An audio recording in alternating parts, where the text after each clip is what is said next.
하나님의 말씀은 시편 7절 합독합니다. 그의 입에는 저주와 거짓과 포악이 충만하며 그의 혀 밑에는 잔해와 죄악이 있나이다.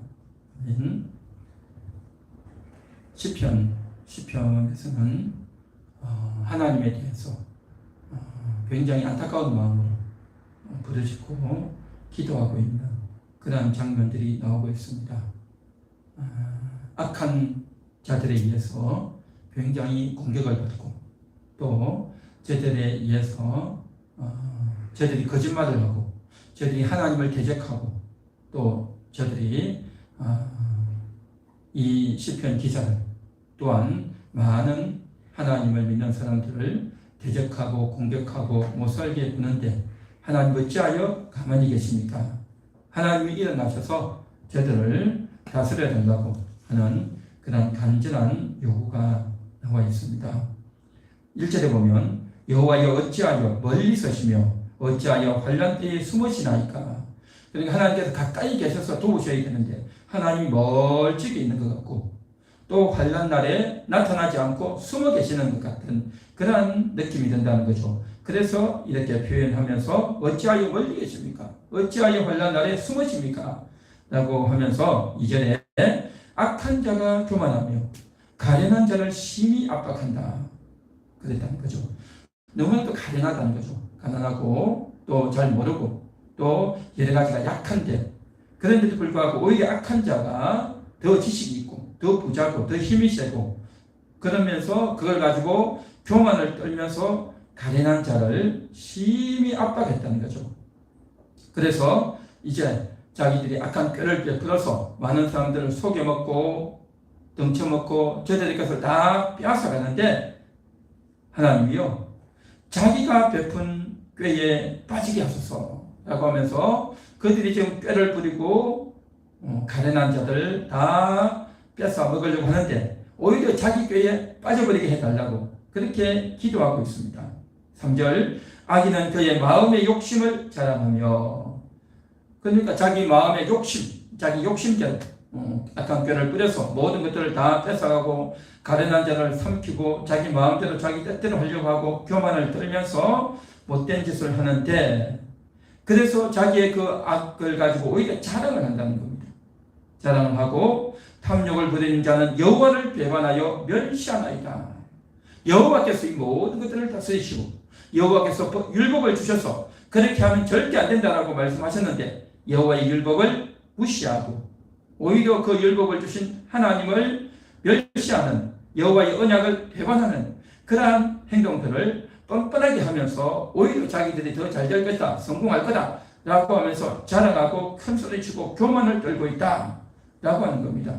그래서 이러한 자들에 대해서 하나님께 다 보고하고 아뢰면서 저들의 그 속셈을 저들의 그 속에 감추어져 있는 그러한 것들을 냉철히 꿰뚫어 보면서 많은 사람들은 많은 가련한 자들은 자기들이 이제 죽게 되었다 당황이 생겼다 어떻게 살까 두려워하고 근심하고 이제 슬슬 기고 있는 그러한 시절이지만 그럼에도 불구하고 이 시인은 저들의 핵심을 보면서 오히려 하나님께 항변하고 있는 하나님께 솔직하게 이러한 상황들을 보고하고 있는 그러한 모습인 겁니다.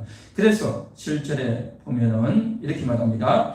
그의 입에는 저주와 거짓과 포악이 충만하다. 이 그가 누구였습니까? 악인들이죠. 악한 자들이죠.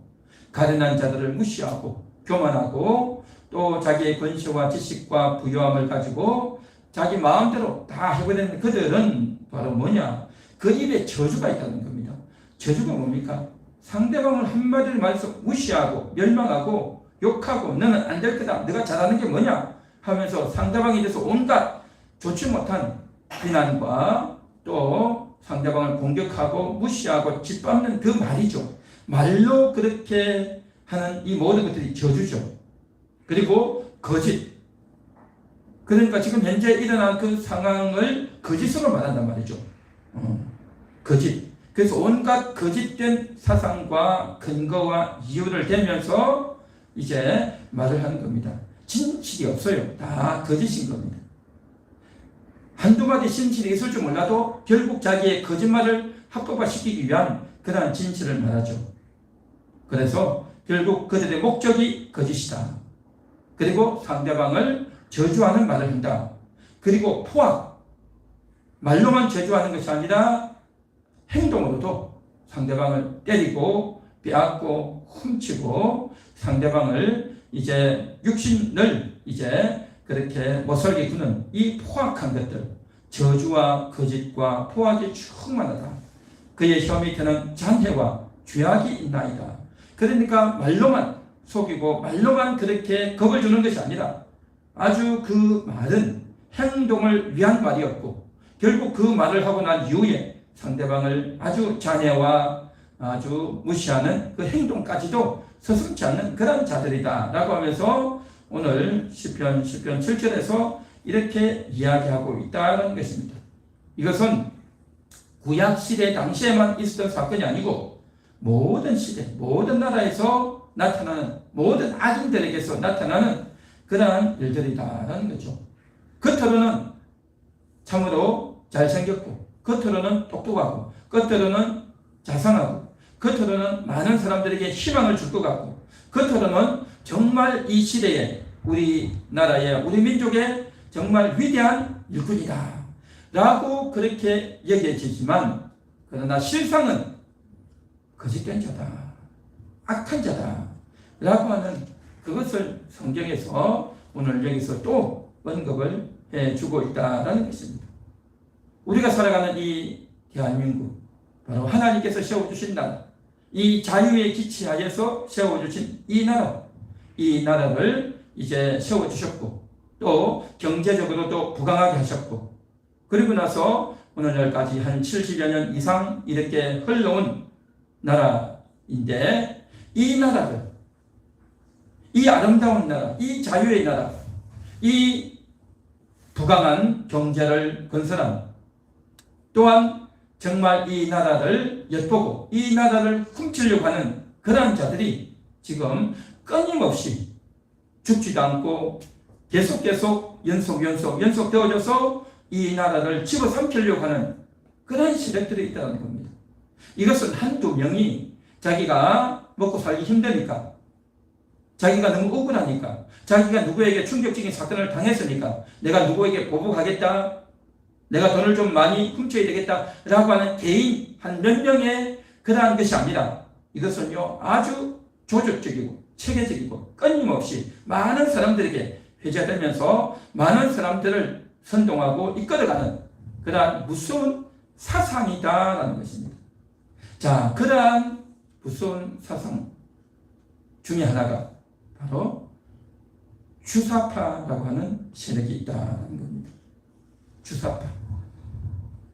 지금 저는 실제로 주사파에 가담했던, 학생운동에 가담했던 한 분의 이야기를 좀 하기를 원합니다.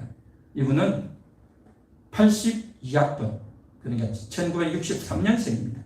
1963년생이니까 1982년에 대학에 입학해서 그 다음에 어떻게 학생운동을 했고 또 그 학생운동들이 어떠한 생각을 갖고 있는지를 잘 보여주고 있는, 그렇게 하다가 그곳에서 탈피해서 이제 신학대학 교수가 되어서 미국에 유학을 하고 신학대학 교수가 되어서 있는 어떤 분의 목회자가 되었고 또 신학 교수가 된 어떤 분의 이야기입니다. 조금 소개하기를 원하는데, 이분은 어린 시절부터, 학생 시절부터서 교회를 다니다 보니까 교회를 다니면서 가난한 자에 대한 그러한 공감을 많이 했다고 합니다. 그렇죠. 성경에도 보면 가난한 자를 도우라 했고 구하와 과부를 내버려 두지 말라 그랬고 그래서 성경에서도 가난한 자들을 돌보라라고 했던 그 말씀이 있고 너무나도 자연스럽게 당연하게 받아들였고 또한 본인도 그 가난한 자들을 도와야 된다. 그 가난한 자들을 어떻게 도울 수 있을까? 라고 하는 고민들을 많이 했다고 합니다. 그러면서 이제 많은 사람들의 글을 읽고 또 이야기를 듣다 보니까 자연스럽게 이 가난한 자들을 도와야 된다. 그런데 이때 1980년대, 70년대 이때는 장사를 하고 돈을 많이 벌어서 부자가 된 사람도 있지만 여전히 가난하고 어렵게 구차하게 살아가는 사람들이 많았다는 겁니다. 그래서 이렇게 되어진 것이 왜 그런 줄 아느냐? 그것은 바로 사회 구조 자체가 문제가 있기 때문이다. 어떻게 하면 가난한 민중들을 이제 고난에서 구원할 수 있겠는가 하는 책들을 많이 읽고, 그래서 그 글들에게 공감을 했다는 겁니다. 그래서 그 사람들을 좀 도와야 되겠다라는 생각들을 많이 하면서 가난한 자를 돕는 것이 중요하다, 필요하다. 성경에도 그렇게 나와 있고 또 여러 가지 책에서도 그렇게 있으니 그게 좋았던 거죠. 그래서 그러한 책들을 많이 읽고 접했는데 그때는 몰랐는데 나중에 알고 보니까 이게 바로 좌파였어. 좌파 운동을 하는 사람들이 썼던 책이었다는 것을 나중에 알게 된 겁니다. 그때 당시에는 그 책을 읽는 순간에는 책이 이렇게 좋다. 이렇게 가난한 사람들을 돕고자 하는 마음이 있는 다락한 마음을 가진 사람이 있을 수 있을까 하는 그런 마음에서 책을 봤다는 거죠. 그리고 강원용 목사라고 하는 분이 있습니다. 이분이 크리스찬 아카데미라고 하는 것을 만들었는데 대화라고 하는 잡지를 만들었어요. 그 잡지에 나온 책을 매달마다 구독을 하면서 읽으면서 이제 어떤 청계천 노동자에 대한 글이 나오는데 거기에 보면 노동 현실이 굉장히 열악하다. 하루에 정말 상당히 오랫동안 이제 일을 하고 밤늦게까지 일을 하고 또 일을 안 하면 안 되고 월급도 적고 너무나도 고달프고 또 이제 사장들이 못살게 굴고 이잡듯이 하고 너무너무 힘들다는 거죠. 그 어려운 가운데서 일하는데 이 노동자를 무시하는 그 사장과 그 기업주들이 너무나도 밉고 못 살겠다는 거죠. 그래서 이런 책을 읽으면서 분노감을 느끼고 정말 정의감이 솟구치는 그러한 감정을 느꼈다고 합니다. 그러면서 그때 당시 시청란 교회를 다니면서 그 근방에 있던 광화문 서점에 가가지고 또 여러 가지 책들을 읽었는데 그것이 다 좌파 관련된 책이었던 겁니다. 그때는 당시는 몰랐죠. 그리고 고등학교 2학년 때는 백규환 씨가 쓴 책에 이런 내용이 있었답니다. 우리 민족의 해방이 없이는 통일은 아무 소용이 없다. 그런 글을 쓰고 주장을 했다고 합니다. 정말 통일하면 뭐하냐? 우리 민족의 해방이 중요하다. 해방이 우선이다. 라고 했던 글이었던 거죠. 민족의 해방이라고 하는 것. 민족이라고 하는 개념. 지난주 계속 이야기했죠. 민족이 해방된다. 민족이 뭔가 아직도 해방이 안 됐다는 거예요. 그러니까 1945년이 돼서 일본에서 해방되었다라고 우리가 생각하고 있지만 아직 우리 민족은 해방되지 않았다는 거예요. 왜냐? 미국이 우리나라에 와 있고 우리가 미국의 식민지, 억압 상태에 아직도 있다. 대한민국이. 그렇기 때문에 아직도 해방이 안 되고 있다. 그래서 미국을 몰아내고 해야 된다라고 하는 그러한 책들과 글들이 이때 당시 많이 퍼지고 있었던 겁니다. 그러다 보니까 대학이 뭔가, 대학을 꼭 가야 되는가 라는 그러한 회의도 있었다고 합니다. 그럼에도 불구하고 이제 집에서 대학을 가야 된다라고 하니까 부모님들이 강요하고 해서 대학을 갔다는 겁니다. 그래서 대학을 가서도 이제 민중가요를 부르고 또 탈춤도 있고 여러 가지 문화와 동아리 활동 또 예술계 이런 곳에서 너무나도 자연스럽게 노래를 부르면 또 동아리 활동을 하면 거기서 책을 읽으면 또 여러 가지 문화 예술 활동에서 다 이러한 사상들이 쫙 퍼져 있었다는 거죠. 그래서 대학에 와서는 더욱더 집중적으로 좌파 이념을 배우고 또 다양한 책들을 읽고 동아리 활동을 하면서 스타디를 하는 겁니다. 그렇게 열심히 공부하는 중에 어느 날 이제 경인 지역에서 노동운동을 했는데 회사에 들어가서 이제 그 일을 하면서 사업주와 싸우고 노동운동을 하고 하는 그런 운동을 많이 했어요. 많이 했는데 그러던 중에 나만 내에 공산당을 조직하라 라는 그러한 권유를 받았던 겁니다. 그래서 나만 내에 공산당을 조직해야 되겠다 라는 생각을 하고 어떻게 조직을 할 수 있을까 라고 하다가 공산당을 조직하려면 가장 먼저 중요한 것이 뭐냐면 공산당을 조직하려는 의지가 중요하다. 그래서 공산당 혁명, 지도혁명 역량을 갖춰야 된다. 해가지고 사상학습을 하게 되었다고 합니다. 그래서 저들이 매일 모여가지고 이 멤버들이 모여가지고 칼막스가 쓴 공산당을 창건한 칼막스가 쓴 자본론이라고 하는 책이 있는데 이 책을 멤버들이 만나서 매일같이 학습을 했다고 합니다. 그래서 칼막스의 책, 그리고 중국 모택동의 책, 그리고 공산당 레닌의 책, 이런 책을 날마다 읽었다는 겁니다. 날마다 읽고 그걸 학습을 하는 겁니다.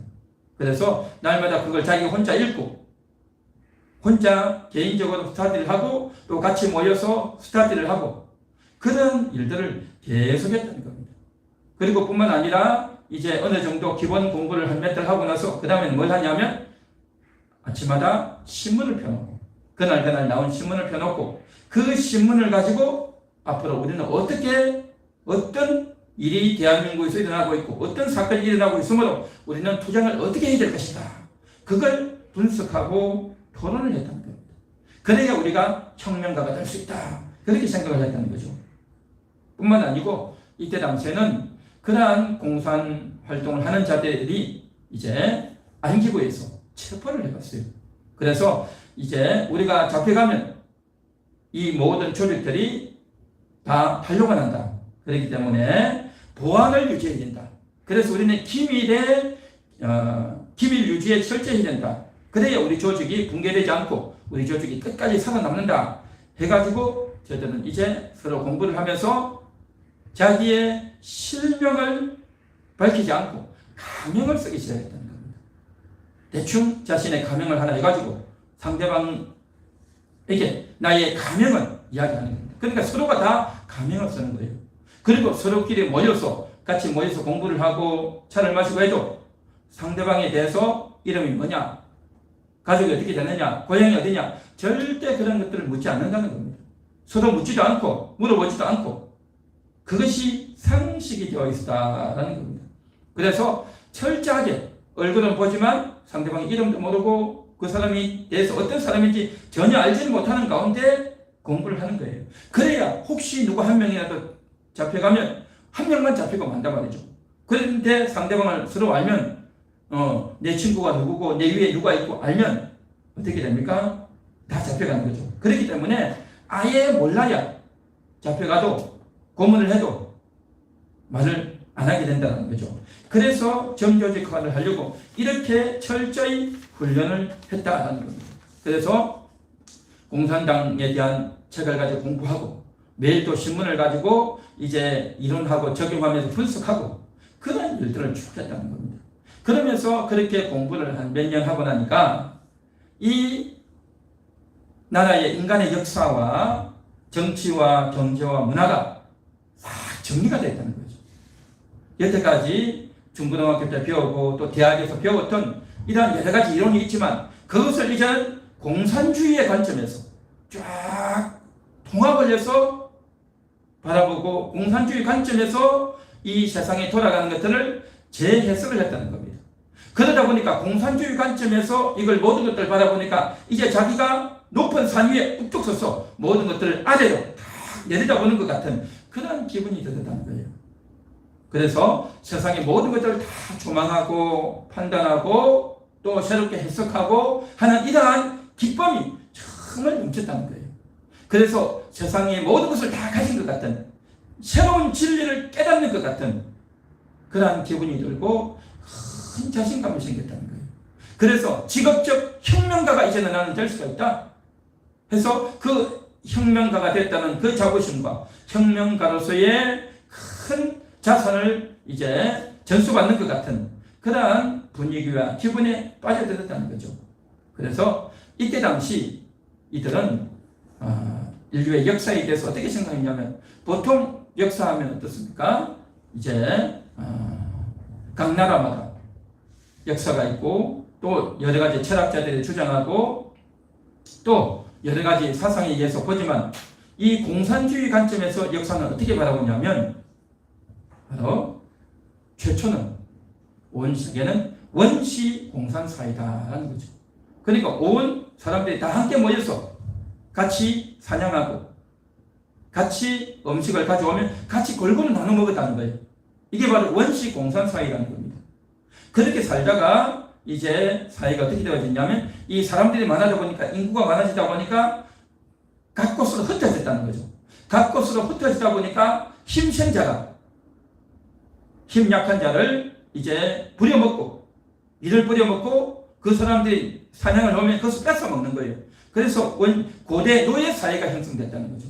그래서 노예들에게 사냥도에 보내고 노예들이 가져오면 다 뺏어먹고 이러한 일들이 있었다는 거죠. 그리고 세 번째는 그렇게 하다가 이제 각 곳에 흩어져 있던 그런 자들을 다 통합해서 나라를 만들면서 중세 봉건 사회가 됐다는 거죠.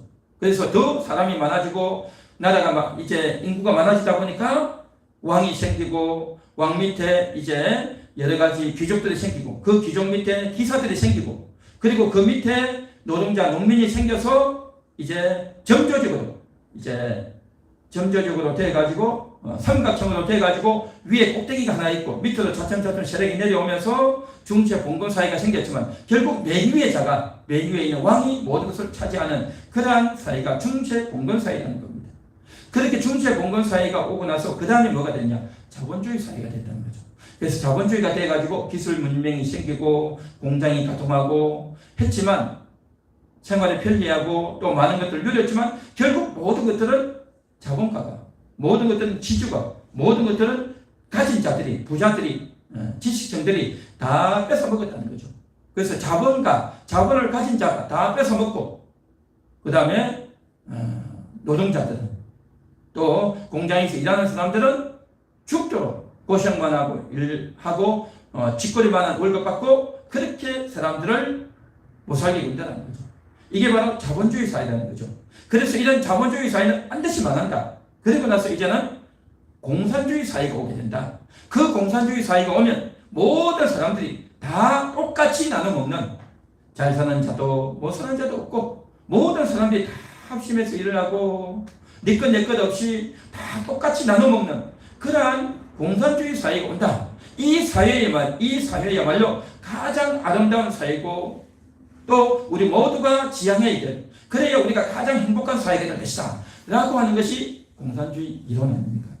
이 공산주의 이론을 가지고 지금 현재 대한민국은 1970년대 80년대 이 대한민국은 어떤 사회냐? 자본주의 사회이기 때문에 미국에서 전수받은 자본주의 사회이기 때문에 이 자본주의 사회는 반드시 망할 수밖에 없다. 이 자본주의 사회로 인해 가지고 자본가들, 가진 자들, 부자들만 잘 먹고 잘 살고 가난한 자, 노동자들은 정말 허덕이면서 돈도 없고 집도 제대로 없고 정말 그 병원에도 제대로 갈 수 없고 그렇게 허덕이면서 산다 라고 하는 그러한 현실 가운데 있는데 이제 공산주의 사회로 가야겠다 라고 하는 사상이 공산주의 사상이란 말이죠.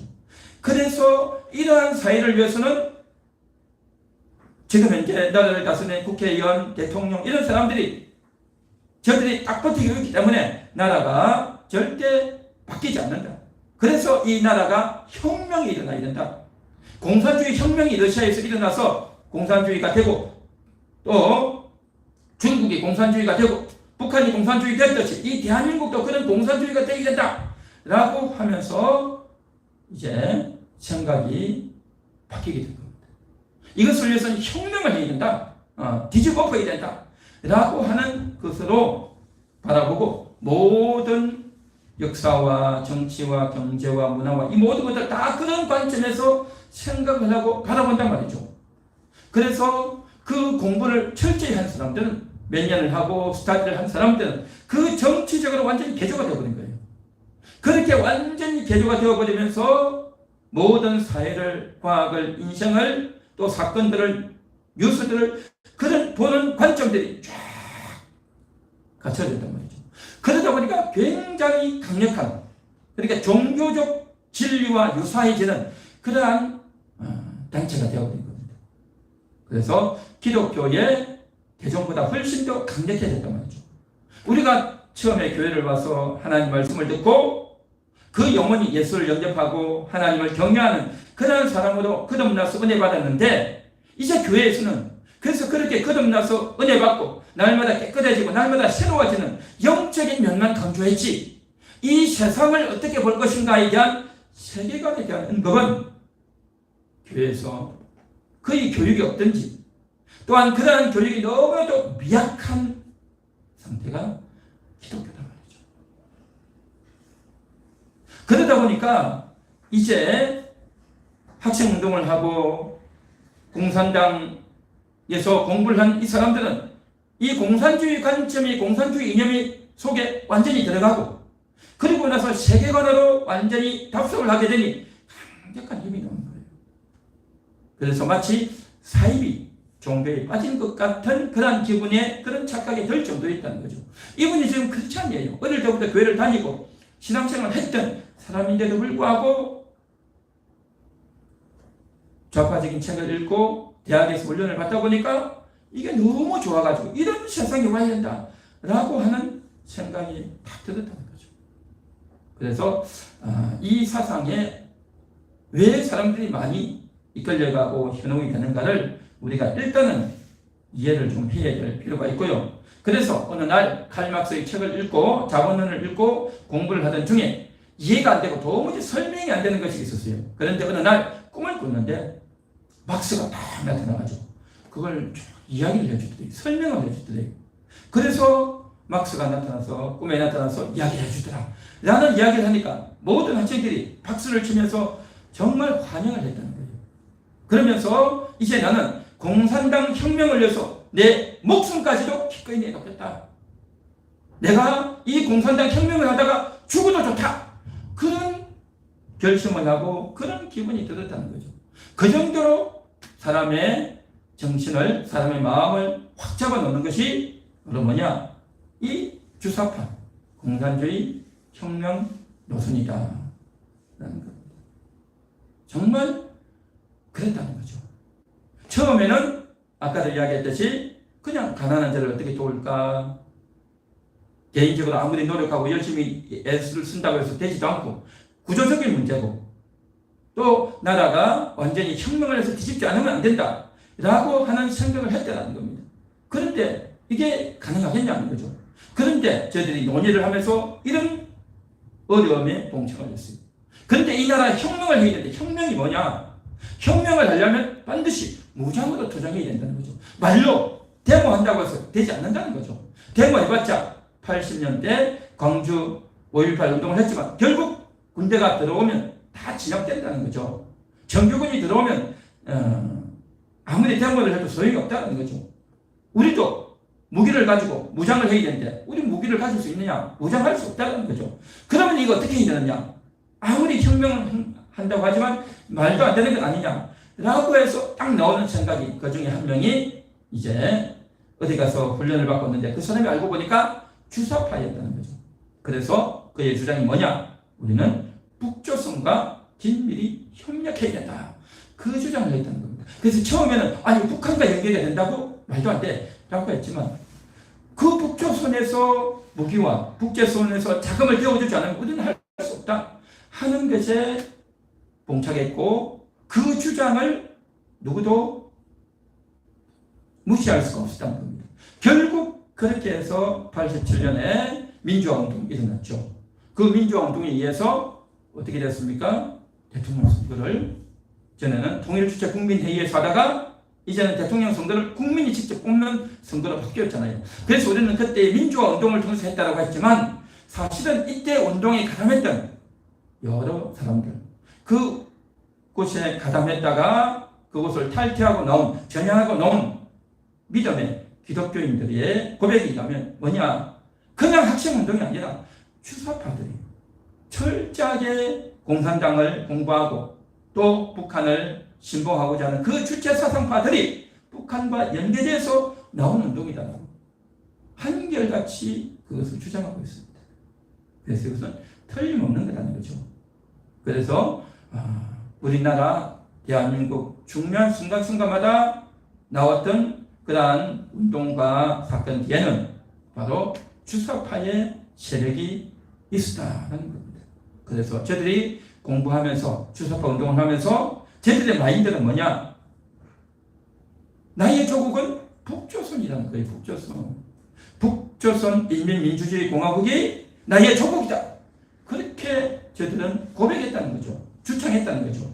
그리고 북한 노동당의 혁명 지도 노선을 충실히 따르겠다. 북한 노동당의 지도 노선을 따른다는 거죠. 북한이 나의 조국이라는 거예요. 그리고 김일성 수령 동지 중심으로 혁명 사업을 하겠다. 그런 말을 했다는 거죠. 그러니까 그것을 마음속에 깊이 간직하고 그것을 고백하고 그것을 주창하고 또한 거기에 대한 이제 자기가 헌신하겠다고 하는 문서도 쓰고 그렇게 하면서 활동을 했다는 겁니다. 이게 처음에는 학생운동에서 시작되어졌지만 그래서 은밀하게 보이지 않게 비밀리에 진행이 되어졌지만 결국 그것이 어떻게 됩니까? 80년 초반에서부터 해가지고 지금 거의 30년, 40년을 지내면서 이렇게까지 대한민국까지 흘러나왔다는 겁니다.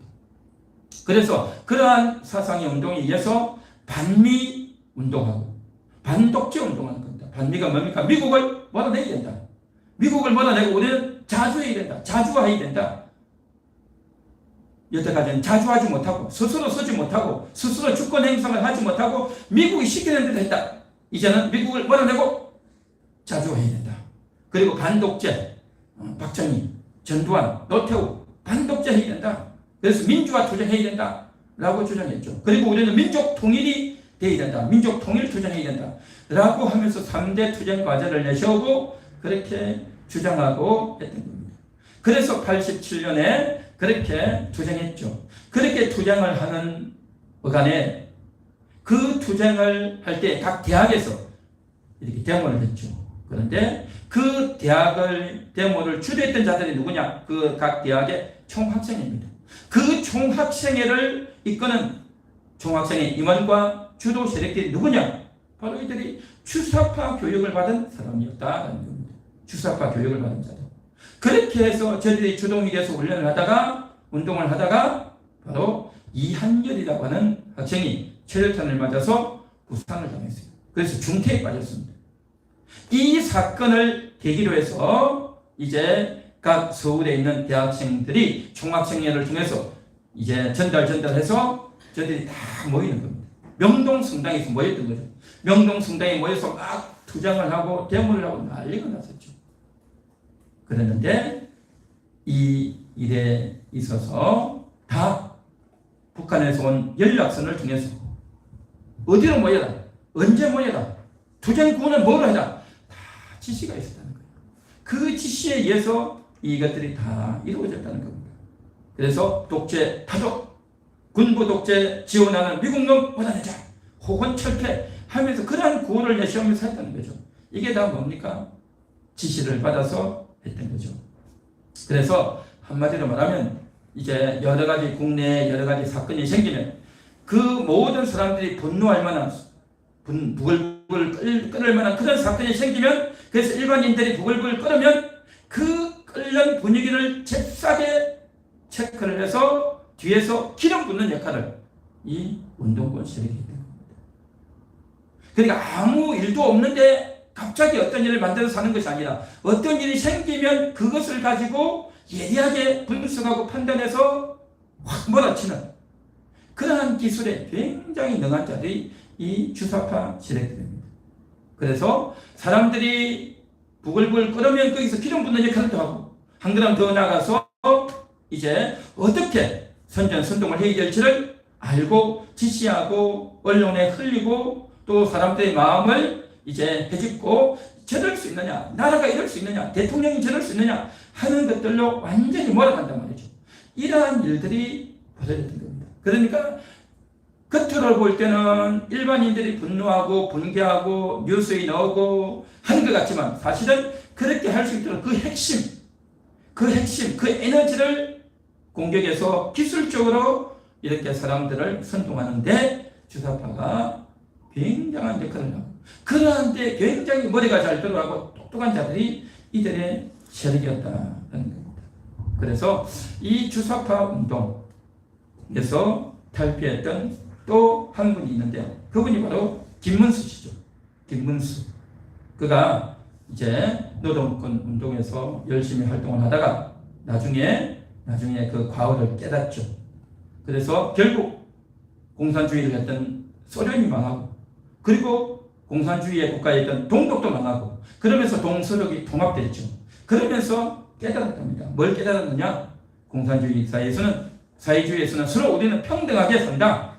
우리는 다 잘 먹고 잘 산다. 했는데 알고 보니까 평등이 무슨 평등이냐? 평등도 없었고 풍요롭지도 않고 오히려 자유를 탄압하고 그렇게 살았더니 오히려 가난하게 됐단 말이죠. 자유롭게 살았던 서독은 부강한 나라였지만 사회주의를 했던 공산주의를 받아들였던 동독은 탄압과 가난뿐이니 가난한 나라였다라는 거죠. 그래서 결국 그 좌파의 생각은, 그 사회주의 생각은 허구라는 거죠. 거짓이라는 거죠. 거짓. 그래서 그것을 알고 깊이 고민하다가 결국 사회주의를 버리고 전향했지 않습니까? 아까 이야기했던 그 신학 교수님도 마찬가지고 이 김문수 씨도 마찬가지고 이러한 일이라는 거죠. 그래서 결국에는 말로는 우리가 다 잘 먹고 잘 산다. 저 부자들을, 저 지주 계급자들을 다 물리치면 이제 우리는 다 같이 행복한 나라를 이룰 수 있을 것이다 라고 했지만 그 이론은, 그 말은 말도 안 되는 거짓말이라는 거죠. 말도 안 되는 거짓말. 그래서 그것으로 다 잘 산다는 게 뭡니까? 결국 잘 사는 사람도 있고 가난한 사람이 있지만 그 잘 사는 사람의 재산을 뺏어가지고 가난한 사람 나눠주겠다는 거 아니겠습니까? 그런데 그 잘 사는 사람의 재산을 뺏어서 가난한 사람 나눠주는 것이 아니라 그 잘 사는 사람의 재산을 대부분 누가 차지합니까? 공산당에 있는 윗계급들이 다 차지하는 거죠. 윗계급들이 다 차지하고 대부분은 다 공평하게 하는데 가난하게 하는 거죠. 다 가난하게 손가락 빨고 정말 먹고 살기 힘들 정도로 흐득흐득하게 살고 그렇게 만들어 놓고 일부 소수, 일부 특권층만 잘 먹고 잘 살잖아요. 소련이 그랬고 중국이 그랬고 북한이 그렇지 않습니까? 결국 저들의 그 주장과 사상은요 거짓말인 겁니다. 거짓이란 말이죠. 오늘 우리가 읽었던 그 성경에서 이 악인이 거짓을 하고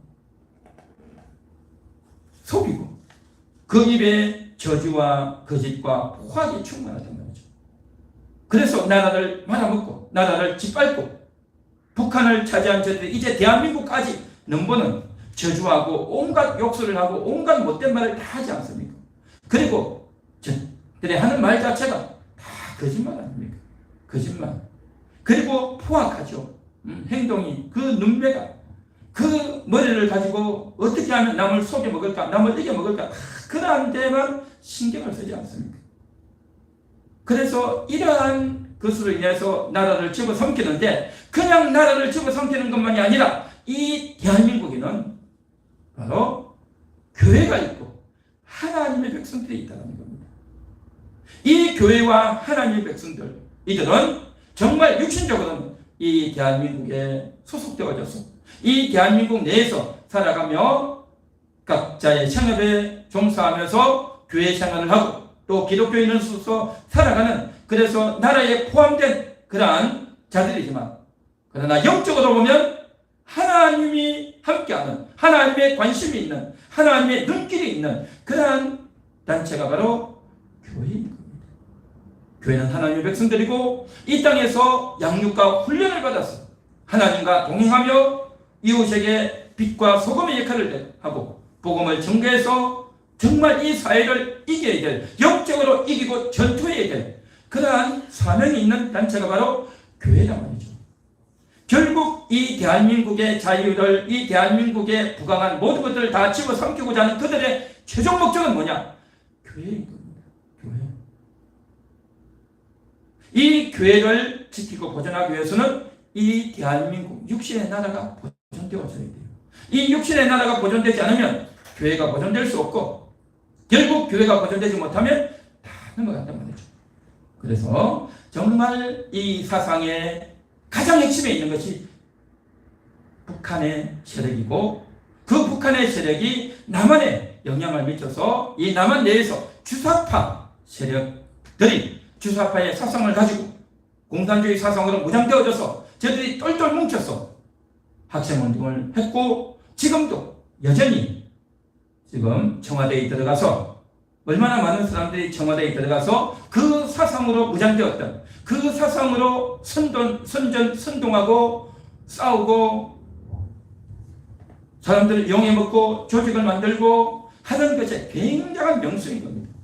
그때 당시 대학에서 실력 있는 사람들은 다 고시를 치고 변호사, 검사, 판사가 되든지 아니면 중요한 기업에 들어가든지 아니면 자기의 실력을 가지고 나름대로 인생을 살면서 사회를 리드하는 그런 멤버들이 되었는데 오히려 그때 당시 공부는 안 하고 데모만 하고 운동만 하고 했던 그런 자들이 30, 40년을 지내면서 대한민국을 접수한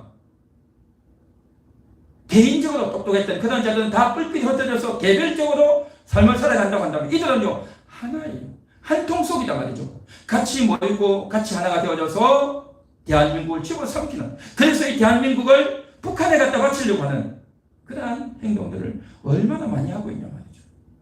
그래서 이러한 세력들이 펼치는 그 주장, 그래서 우리 민족은 하나고 미국은 몰아내야 되고 우리 대한민국 이제는 자주 독립해야 되고 하면서 온갖 이야기를 하지만 결국 뭡니까? 이 나라를 말아먹자는 거죠. 결국 저들의 주장의 핵심은 뭐냐? 거짓인 겁니다. 거짓. 그래서 이러한 것들을 모르고 그냥 달콤하게 저들의 말만 들으면 그럴싸하네. 그리고 또 저들은 아주 머리를 잘 써가지고 그럴싸하게 사람들이 잘 먹고 잘 살도록 저들에게 월급도 좀 주고 돈도 좀 주고 저들이 좀 이제 땅값이 오르고 아파트 값이 좀 오르도록 해주면 정치 잘한다. 내가 이득을 좀 챙겼잖아요. 그래서 아주 단편적인 이득을 주면서 저들의 다 이렇게 이끌어가는, 낙각해가는 그들한테 얼마나 능수능란한지 모르죠. 그래서 우리가 이러한 실체를 분명히 알고 우리가 가지고 있는 이 신앙, 그리고 우리는 이 신앙으로만 영적으로만 무장하는 것이 아니라 세계관의 옷을 입어야 됩니다. 세계관의 옷을 입지 않으면 그냥 망하고 속고 넘어간다는 겁니다. 그래서 많은 목회자들이, 많은 교회들이, 많은 기독교인들이 그냥 속절없이 속아요. 아까 이야기했던 이 분도 학생 때부터 가난한 자를 도와야 되고 성경에도 고아와 과부를 돌보라 했고 그 가난한 자들을 이제 구제해야 된다고 하는 그 사상 너무나도 맞고 또 성경에도 지시하고 있는 내용이다 보니까 그런 마인드를 갖고 있는데 그러한 측면의 글들을 자꾸 읽다 보니까 맞네 하다 보니까 처음에는 몰랐는데 나중에 그게 좌파 사상이고 사회주의 사상이었단 말이죠. 나중에 알고 나서는 빠져나올 수가 없는 거예요.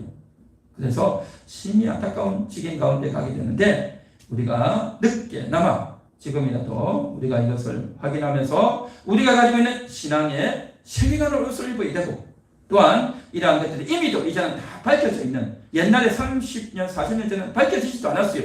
은밀하게 진행됐기 때문에 사람들이 많이 알지를 못했어요. 그러나 우리는 이제는 이것을 알면서 준비하고 기도하고 대응해 나가야 될 줄 믿습니다. 저들의 사상은 거짓이다. 저들은 거짓말로 사람들을 속이는 거다. 핵심에는 아무것도 없어요. 잘 살게 하는 것도 없고 평등도 없어요. 러시아를 보면, 중국을 보면, 북한을 보면 그렇지 않습니까? 뭐가 다 잘 먹고 잘 삽니까? 자기들만 잘 먹고 잘 사는 거죠. 결국에는.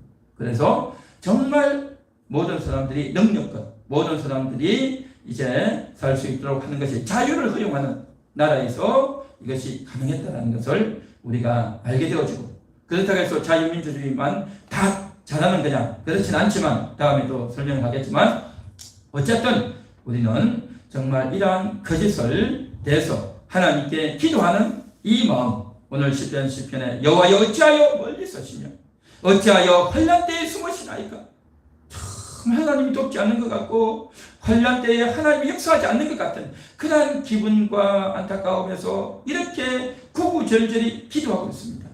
그래서 오늘 우리도 이러한 기도가 있어야 되지 않겠는가?